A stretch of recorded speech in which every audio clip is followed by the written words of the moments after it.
Güneş güle orta. Harba. Belki birisine sürüyordu.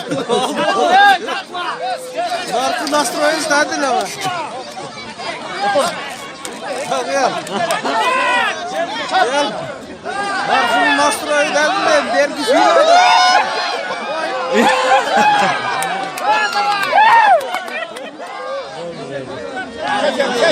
Çeşit mi oldu? Elini yaktın işte.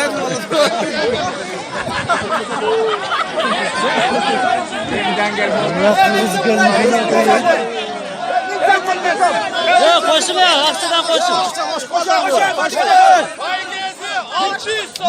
Aşağıdan. Böyle olmadan yaxşı olur. Ya karbaşlar. Harbalı. Valla bayga daha koşuldu.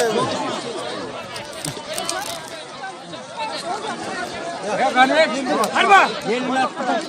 Geçen olacak başka.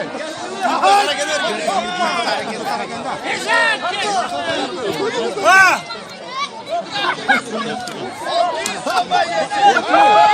Ya koştan adam koş. Kime kaç?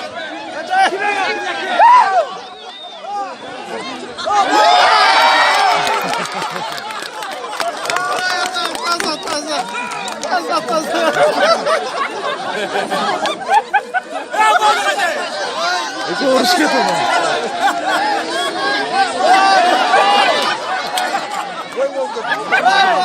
Ya boğayamaz güzel şey.